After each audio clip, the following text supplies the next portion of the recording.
Olá pessoal, o meu nome é Matheus, como eu já cheguei e me apresentei lá na introdução. Já vou pedindo desculpa pelo som do ventilador, é um pouco alto, parece uma turbina de avião, mas está quente. Então, essa daqui é a primeira aula do curso de revisão de PI utilizando o Octave.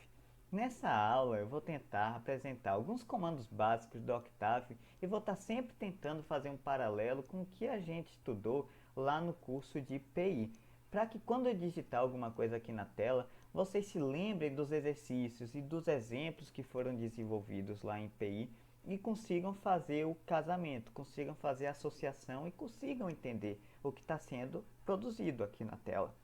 Além disso, nessa aula também vamos estudar as estruturas condicionais, ou seja, o if, o else if e o else, que são um dos pontos mais importantes das linguagens de programação. O primeiro comando que eu gostaria de apresentar aqui para vocês é o que eu acredito ser o primeiro comando que nós estudamos de fato no curso de PI, que é o printf e o scanf. O que o printf e o scanf fazem? O printf ele basicamente vai escrever na tela uma mensagem que você digitou quando escreveu o comando. Então, quando a gente fazia o printf, a gente colocava entre os parênteses uma determinada mensagem e essa mensagem iria ser mostrada na tela. E qual que é a função do scanf? Se nós digitássemos algum número, por exemplo, depois da mensagem que foi escrita, se nós colocássemos o scanf, esse número seria atribuído a uma determinada variável. No C, então, a gente precisava de dois comandos para escrever algo e pegar algum dado, por exemplo, algum número, e atribuir este número a uma variável. Isso no Octave é muito mais simples, muito mais fácil, porque esses dois comandos estão inclusos em um único comando. E qual que é esse comando? É o comando input. O que significa input no inglês? Input significa entrada. Então, como é que eu posso utilizar este comando? Você escreve ele exatamente que nem um printf. Você vai chegar e digitar aqui uma determinada mensagem. Por exemplo, por aqui digite um número. Então, por aqui dois pontos para ficar mais organizadinho. Então, vocês conseguem ver aqui que a forma de escrita, de utilizar este comando, é muito parecido com o que a gente fazia lá no C, utilizando o printf. Nós apenas digitamos uma mensagem aqui e essa mensagem vai ser escrita na tela. Porém, ao contrário do printf, essa mensagem ela vai nos permitir digitar algo do lado dela e este determinado algo vai ser atribuído a uma variável. Ou seja, esse input, como eu já cheguei e disse, funciona exatamente como um printf e um scanf inclusos em um único comando. Mas vamos ver isso na prática, que às vezes falando não fica bastante claro. Então, eu quero chegar e atribuir essa minha variável. É importante chegar e lembrar da linguagem de programação que um único igual é equivalente a um atribuir. Ou seja, este valorzinho aqui da minha direita vai ser atribuído, vai ser colocado nesta variável aqui da esquerda. Eu vou chegar e comentar mais disso quando eu chegar nas estruturas condicionais, mas então vamos chegar e executar esse código aqui, ver o que faz. Se eu quiser executar um código no Octave, eu preciso apenas apertar este botãozinho aqui. Quando eu aperto ele, eu posso vir aqui na minha janela de comandos e vocês conseguem ver que a mensagem que eu escrevi dentro do input foi mostrada aqui na tela. Então, se eu chegar e, por exemplo, digitar um 9, por exemplo, este 9 vai ser atribuído justamente à minha variável x que eu escrevi aqui. Então, vamos chegar e testar, por exemplo, um outro número. Vocês conseguem ver que não importa o número que eu digite aqui, óbvio, desde que esteja no limite de capacidade da variável, não importa o número que eu digite aqui, este número vai ser atribuído à minha variável. Então funciona exatamente como o printf e um scanf esse comando. É bem simples esse comando mesmo, não tem muita coisa para esquentar a cabeça não. Uma coisa que eu gostaria de comentar é que no Octave, sempre que nós chegamos e fazemos essa atribuição, essa mensagem ela é escrita na minha janela de comandos. Porém, eu tenho uma opção que é meio que uma coisa extra que nós podemos digitar na nossa linha, que eu carinhosamente apelidei de cala-boca. Ah, e por que eu cheguei e apelidei de cala-boca? Isso. Vocês se lembram, lá na linguagem C, que sempre que nós terminávamos uma linha de um código, nós precisamos chegar e pôr um ponto e vírgula no final, justamente para que o compilador ele saiba onde que a linha está terminando. No Octave, este ponto e vírgula também funciona, só que ele é optativo. Ele é o que eu chego e chamo de cala-boca, porque se você não põe essa ponto e vírgula, você vai ter que vai sempre ser escrito a variável na minha janela de comandos. Mas se eu coloco esse ponto e vírgula, quando eu executo o meu programa, você pode ver que não é escrito na janela de comandos. Não é que esse ponto e vírgula vai chegar e, por exemplo, tirar o efeito do input e vai fazer com que apenas a mensagem seja escrita. Vocês conseguem ver aqui nesse ambiente de trabalho, que é meio que a região onde as nossas variáveis são armazenadas, que o x ele tem nele o valor 9, o mesmo valor que eu digitei aqui. A única diferença é que esse valor não foi escrito aqui na tela. Vamos chegar e fazer outro teste. Pegar aqui, por exemplo, uma determinada variável a. Essa variável vamos chegar e atribuir um valor 7, por exemplo. Se eu não ponho ponto e vírgula, o meu famigerado cala-boca, então este a vai chegar e vai ser escrito aqui na minha tela. Então, se eu quiser que esse a não seja escrito, basta que eu ponha o meu ponto e vírgula aqui, que quando eu chegar e executar, ele não vai ser escrito, mas ele ainda vai estar no nosso programa. Vocês podem ver aqui que o A está aqui, ele ainda vai estar no programa. Então, este ponto e vírgula, ele termina sendo uma coisa optativa. Ah, mas se ele é optativo, só mostra na janela de comandos, qual que seria a utilidade dele? Às vezes, nós estamos trabalhando com um programa muito grande e esse programa possui uma determinada parte que desejamos observar, que desejamos ver como as variáveis estão se comportando e esse tipo de coisa.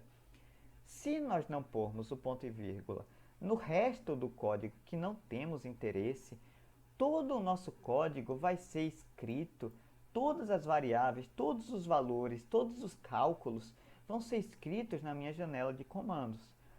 Quando tem pouca coisa, como está agora, tipo digite um número, aí mostra duas linhazinhas só, é de boa de você chegar e conseguir ver o que está acontecendo. Mas imagine que essa janela de comandos tenha 100 linhas, 200 linhas. Fica complicado de você conseguir observar justamente a parte que você tem interesse no código. Então, justamente por isso, esse ponto e vírgula é muito útil, porque quando você põe ele, você tem uma opção de meio que escolher o que vai ser escrito na janela de comandos. Uma última coisa que eu gostaria de comentar antes de entrarmos nas estruturas de condição é justamente sobre essa variávelzinha aqui que foi escrita. Se a gente tem esse nosso x aqui, nós atribuímos ele justamente o valor que vai ser digitado no input, certo? Porém, eu precisaria chegar e fazer essa atribuição. Será que teria problema eu chegar e fazer só isso? Por só input aqui? Vamos testar? Vamos chegar aqui e rodar o nosso programa e voltar para a nossa janela de comandos, então. Então, chegar aqui para um 4. Vocês veem que esse 4 ele foi atribuído a uma determinada variável chamada ans. E o que é esse ans? Esse ans é justamente meio que a variável padrão do Octave. Ela é aquela variável que, se você não nomear, por exemplo, como a gente utilizou para nomear o x, o valor que você chegou e escreveu vai ser atribuído a essa variável. Vamos chegar, por exemplo, por aqui, vamos tirar esse input por um 7. aqui. Então, vocês conseguem ver aqui que esse 7 que eu cheguei e escrevi, mesmo que eu não ponha ele numa variável, esse valor foi automaticamente atribuído à variável padrão do Octave, que é o ans. Em uma linguagem de programação comum, isso representaria um problema. Teria pedido, na verdade, para que nós fizéssemos uma atribuição, tivéssemos feito uma escrita de chegar e nomear a variável, mas no Octave ele é inteligente bastante para chegar e entender que isso daqui eu não coloquei, por exemplo, o nome de uma variável porque não é necessário. Às vezes você não quer utilizar essa variável de novo. Então, ele consegue entender isso e atribui a meio que uma variável auxiliar que tem dentro do próprio Octave, que é essa variável ans. Esses eram os comandos básicos que eu queria chegar e apresentar para vocês nessa aula. Porém, eu ainda quero apresentar para vocês sobre as estruturas condicionais. Mas antes de chegar e falar sobre as estruturas condicionais, eu acho importante comentarmos de 9 comandos que são muito importantes para as estruturas condicionais. E que comandos são esses? São justamente as operações aritméticas, ou seja, a soma, a diminuição, a multiplicação, que na linguagem de programação é representado por um asterisco, e a divisão, que é representado por uma barra. E além desses comandos, nós temos também outros que são as estruturas relacionais, que é o maior, maior igual, aqui, o menor igual e o igual. Se lembre daquilo que eu tinha comentado, que um único igual representa uma atribuição. O lado direito, o valor do lado direito é atribuído para o valor do lado esquerdo. O valor do lado direito é atribuído para o lado esquerdo, na verdade, perdão. Se nós queremos fazer uma comparação com a nossa lógica de igual que a gente está acostumado, ver se dois números são iguais, ver se dois objetos são iguais, na programação nós precisamos utilizar este simbolozinho do igual igual. Então, estes comandos apresentados, nós temos as ferramentas necessárias para chegar e conseguir desenvolver as estruturas de condição. Porém, mais do que chegar e ficar comentando aqui, eu acho que é mais válido eu fazer um exemplo mostrando justamente como as estruturas de condição são aplicadas e como são escritas no Octave. Então, vamos chegar e fazer um exemplozinho muito simples para ver se um número é par. No C, nós temos a opção que é o comando, a operação aritmética que entraria numa dessas, que é o porcento. E esse porcento representa justamente o resto da divisão. E usando esse resto da divisão, nós utilizávamos ele para ver se o número era par. Porém, como vocês podem ver aqui, este resto da divisão é justamente a notação para representar comentários no Octave. Então, no Octave e no MATLAB também existe o comando que é chamado de mod. E esse comando mod, ele retorna justamente o valor do resto da divisão do numerador, que vai ser esse x, e do denominador, que vai ser este y. Então, é justamente utilizando este comandozinho mod aqui que vamos conseguir ver se o nosso número é par ou não. Então, vamos chegar aqui e definir, por exemplo, um num, e vai ser um input e um digite um número. Vamos chegar e utilizar aquilo que a gente já praticou hoje. Então, esse input vai ser escrita a mensagem e o valor vai ser atribuído à variável num. Eu não quero que seja escrito na tela para não ficar muito cheio e esse tipo de coisa, então eu vou pôr um ponto e vírgula. Então, eu quero ver se este num ele é um número par. Então, o que eu posso fazer? Eu vou chegar e pôr aqui um if, se num, se o mod, ou seja, o resto da divisão de num com 2 for igual a 0, por que igual? Porque se eu tenho um número e eu divido ele por 2 e o resto é 0, esse número é par. Então, eu vou chegar aqui e vou escrever na tela uma coisa que eu lembrei agora, que vamos dizer que eu só queira escrever alguma coisa na tela. Eu não quero chegar e, por exemplo, atribuir a variável, porque o input ele escreve na tela, mas ele nos obriga a digitar alguma coisa, digitar algum número, senão ele retorna um erro. Se eu só quiser chegar e escrever alguma coisa na tela, alguma mensagem ou algo do tipo, eu tenho no Octave aquilo que é chamado de disp. E o que significa disp? Significa display, ou seja, significa um mostre. Então, eu posso chegar aqui e eu vou chegar para um olá, por exemplo. Poderia ser qualquer mensagem. Porém, chegar aqui e comentar isso para não gerar um erro, eu vou chegar e ter esse disp aqui. Quando eu executar o meu código, vocês conseguem ver aqui que essa mensagem foi escrita na minha janela de comandos. E além disso, vocês conseguem ver que essas duas setas apareceram, ou seja, não tem mais nada que eu possa fazer em cima desse código aqui. Se eu chegar e só executar isso daqui, vocês podem ver que as duas setas não aparecem. E por que não? Porque nós somos obrigados a digitar alguma coisa. Se não digitarmos, vai ser atribuído justamente um valor vazio à minha variável. Então, é necessário que a gente chegue e termine digitando alguma coisa. Se nós quisermos apenas chegar e escrever na tela uma mensagem, nós precisamos utilizar esse disp, que esse disp sim funciona como um printf. O input seria a junção do printf com o scanf. Mas por que eu cheguei e eu comentei isso? Porque esse disp pode ser utilizado para organização, por exemplo. Às vezes você só quer escrever algo para você ter uma ciência, por exemplo. Ah, não, eu quero chegar e pôr um nome de uma variável aqui. Está sendo feito isso aqui no meu código para que você tenha um controle maior da minha janela de comandos. Ou pode ser feito também para o que a gente vai chegar e desenvolver aqui agora. Por exemplo, se o número for par, eu tenho então que eu posso chegar e escrever na tela aqui que o número é par. É par. O par não tem acento, na verdade. O número é par.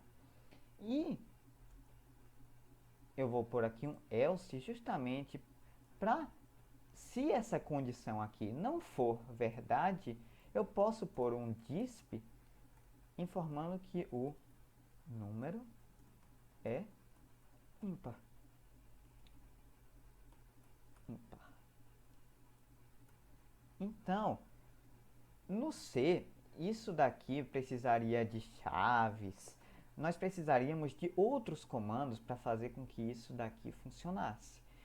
Mas, no Octave, a nomenclatura do if, sempre que nós iniciamos um if, nós precisamos dar um end nele. Nós precisamos finalizar ele. E dessa forma, quando nós executarmos, chegar aqui, quando nós executarmos o nosso código, ele vai dar certo. Agora, se eu executar aqui, vou pôr digite um número, 2. Aqui, por exemplo, 2. 2 é um número par. Vamos chegar e executar este código aqui novamente. Chegar e pôr 3. 3 é um número ímpar, justamente porque o resto da divisão de 3 por 2 não é igual a zero. Mas se eu não colocar este end aqui, o que é que vai acontecer?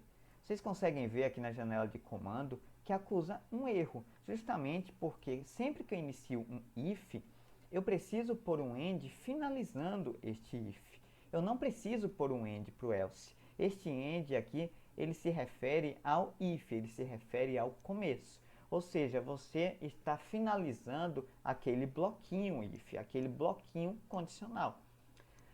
Para chegar e deixar a ideia mais fixa, vamos fazer um último exemplo aqui, que é justamente um exemplo para calcular a área e checar, por exemplo, se o cômodo é grande.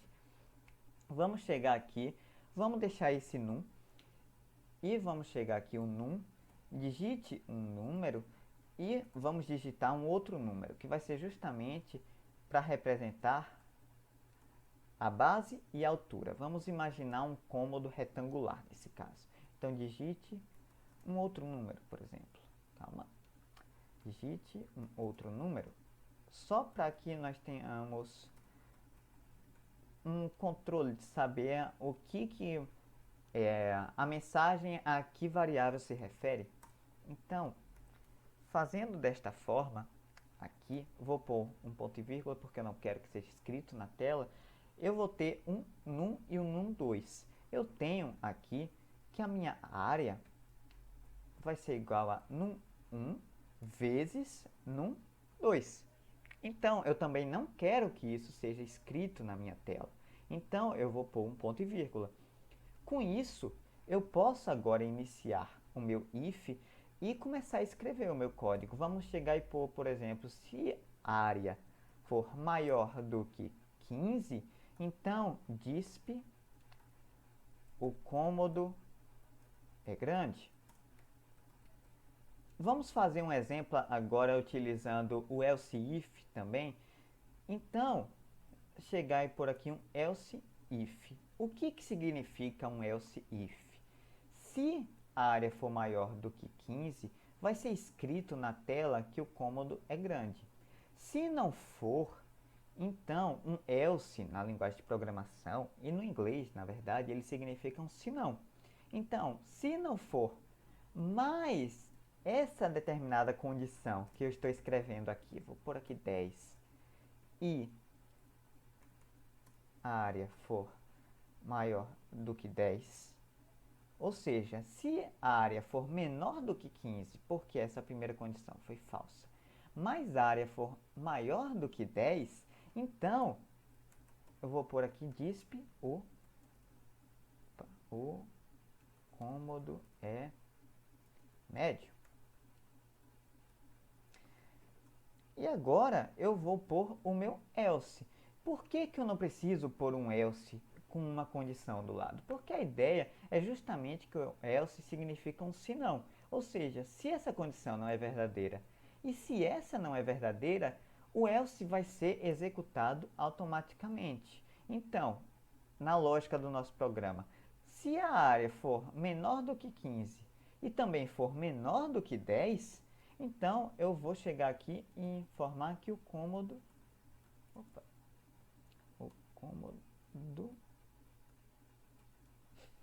tá difícil, foi. Cômodo é pequeno. Pequeno. E agora que eu finalizei o meu bloco condicional, eu posso pôr o meu end.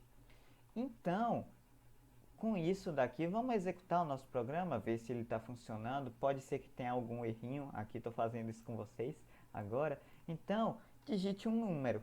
Justamente eu sei que por causa dessa mensagem se refere à primeira variável. Então, eu vou chegar e digitar aqui 2, por exemplo. 2 e digite um outro número. E por causa da mensagem eu sei que se refere à minha outra variável. Eu vou por 3. O cômodo é pequeno, justamente porque 3 vezes 2, é 6. E 6 é menor do que 15 e é menor do que 10. Vamos chegar e executar isso daqui novamente. Fazer mais uma condição. Então, por aqui 2 e por aqui 6. Vai chegar e executar que o cômodo é médio. E por quê? Justamente porque 6 vezes 2 é 12. E 12 é menor do que 15, mas é maior do que 10. Então, essa condição aqui vai ser falsa, então ela não vai ser executada.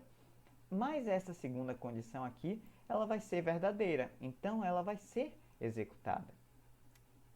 Era isso mesmo que eu gostaria de apresentar nessa aula de hoje. É uma introdução apenas, era apenas para chegar e apresentar as estruturas condicionais e alguns comandos básicos. E na próxima aula eu vou chegar e revisar com vocês sobre as estruturas de repetição. Tchau, tchau, galera, bons estudos!